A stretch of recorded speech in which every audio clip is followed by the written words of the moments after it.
You have the new twist in this investigation into alleged mastermind behind $1 million scheme targeting former NFL players and other athletes. Yeah, this is a tough story here. So reportedly the pitch was invest your money in an e-commerce store selling a variety of items and recoup your investment plus a majority of profits. And the numbers looked great, but they were apparently falsified, manually entered by the alleged perpetrator of the scheme, who was found dead and now leaves behind a trail of questions.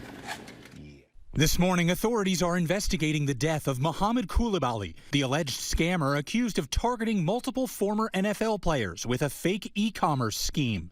According to police, the 24-year-old's body was found Friday in the swimming pool of a Harrison Township, New Jersey home by officers making a welfare check after family members called in concerns about his well-being. The discovery coming just weeks after a Barron's investigation named Coulibaly as the organizer of a purported scam that sought to swindle professional athletes by selling them stakes in bogus web stores. The athletes and other investors would buy into these e-commerce shops that seemed to be doing really good business based on the sales logs that they were able to review. But we were able to determine that those transactions were manually input by somebody with access to the back end of these stores. And the purpose of this was to make these athletes think that they had these successful investments in these shops. 3 former NFL players telling the outlet they collectively lost more than $1 million in investments made with Coulibaly. Weeks and then months went by, and Mohamed always had a different excuse for why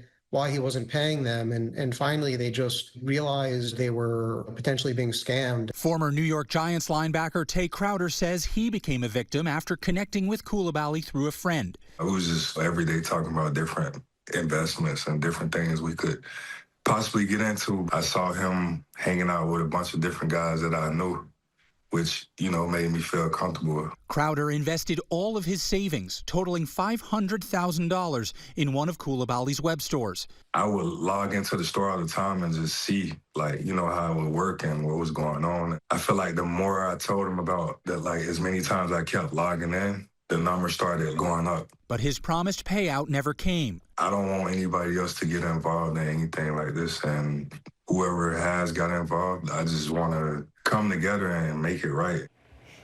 And earlier this year, Coulibaly had denied to Barron's that he was behind any kind of scam, saying that their reporting was, quote, based on a misunderstanding of the technology and that his investors hadn't received returns from their deals because he himself hadn't received expected funds from a planned acquisition of his venture. So far, no criminal charges have been filed connected to the alleged scheme, but Coulibaly's accusers are now hoping they can finally get some long-awaited resolution. Yeah, good that they came forward and talking about this. Yeah. All right. Thank you, Will.